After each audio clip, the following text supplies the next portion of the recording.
Sekarang kita kembali ke dalam negeri. Kongres pemilihan Ketua Umum PSSI akan berlangsung pada tanggal 10 November mendatang. Salah satu kandidatnya adalah Tony Aprilani. Apa yang akan dilakukan oleh anggota Komite Eksekutif PSSI ini bila terpilih sebagai orang nomor 1 di PSSI? Wawancara koresponden Indonesia Erlangga Wisnuaji dengan Tony Aprilani sekaligus menutup CNN Indonesia Sport Weekend kali ini.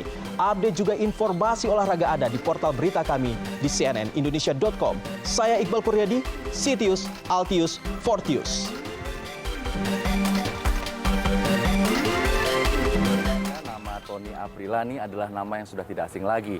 Seorang pengusaha, mantan anggota DPR, dan selama beberapa tahun terakhir adalah anggota Komite Eksekutif PSSI. Dan kini Tony Aprilani adalah salah satu kandidat calon Ketua Umum PSSI. Pak Tony, apa kabar Pak? Baik. Pak Tony, informasinya ini Anda itu dicalonkan ya Pak, bukan mencalonkan diri sebagai Ketua Umum. Pertanyaannya, Anda benar-benar ingin menjadi Ketua Umum PSSI atau bagaimana Pak? Ya, karena itu mekanisme proses pencalonan Ketua Umum, Wakil Ketua Umum, dan Komite Eksekutif di PSSI sesuai dengan regulasi FIFA dan AFC adalah harus dicalonkan oleh members minimal atau anggota-anggota voters. Saya kan sekarang Komite Eksekutif, ya. Dalam perjalanan dari 2011, belum tuntas rasanya PSSI ini ditempa badai masalah terus kan. Oleh karena itu tentu teman-teman saya dengan teman-teman voters dan members ini mempunyai suatu keinginan untuk memajukan persepak bolaan. Oleh karena itu voters maupun members ini ada yang menginginkan saya untuk maju menjadi salah seorang calon ketua umum di PSSI. Tapi kalau menurut Pak Tony memajukan sepak bola Indonesia gitu, caranya gimana Pak?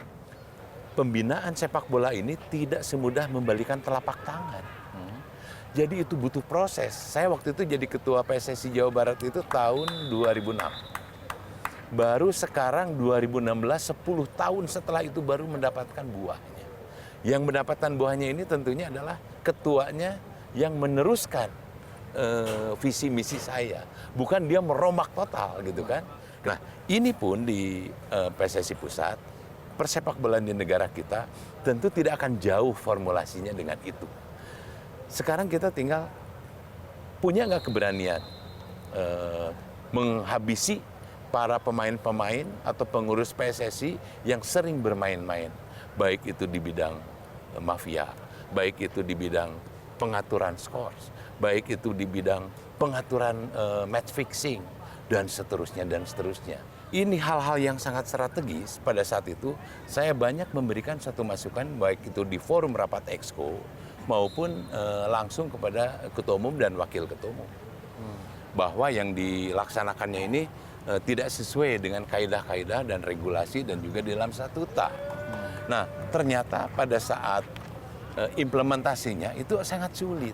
Karena apa? Karena ternyata orang-orang dalam, di kesekretariatan, di kesekjenan, itu orang bermain.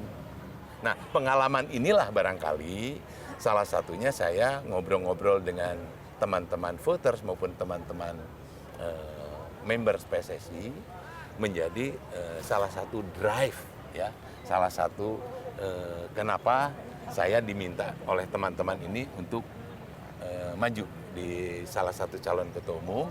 Dan juga di samping itu saya juga tentu mempunyai keinginan untuk membenahi persepak bolaan lebih baik lagi ke depan.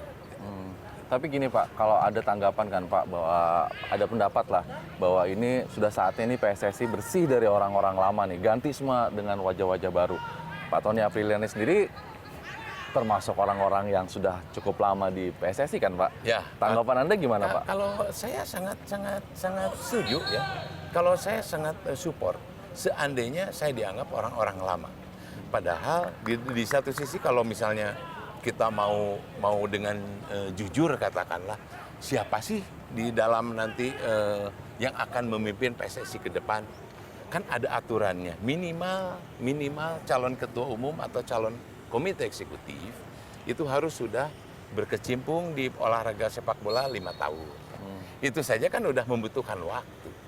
Kita semua tahu nih PSSI selama ini lebih sibuk dengan lebih banyak ributnya, lebih banyak intrik-intrik politiknya gitu. Gimana Anda bisa membenahi itu? Sementara itu isinya udah terlalu menggurita lah. Ya, keributan ini saya pikir itu karena memang ada orang-orang ya, katakanlah dalam tertentu yang tadinya memang sedang menguasai di situ tergeser, gitu kan. Tergeser, kemudian orang keliru menilai gitu kan. Keliru menilai dalam artian federasi ini harus betul-betul dikelola oleh orang-orang yang profesional. Itu yang pertama. Anda merasa Anda sebagai Saya orang yang merasa sudah profesional? profesional karena sudah 3 periode saya di parlemen, saya cukup profesional. Tidak pernah saya tersentuh oleh apapun, gitu ya, termasuk oleh hukum. Alhamdulillah. Padahal saya waktu itu posisi saya sangat strategis. Di sepak bola juga sudah Ketua profesional, anggaran, Pak. saya ketua keuangan dan seterusnya. Alhamdulillah tidak pernah saya tersentuh oleh urusan hukum. Karena saya tetap menggunakan regulasi, aturan. Di sepak bola pun saya sama, di Jawa Barat pun sama. Dan saya akan terapkan di PSSI Pusat. Oke. Terima kasih Pak Tony atas Oke, waktunya. sama-sama. Sukses nanti di Sama-sama. Kongres tanggal 10, Pak. Terima kasih, Terima doakan kasih Pak ya. Tony. Ya. Ya.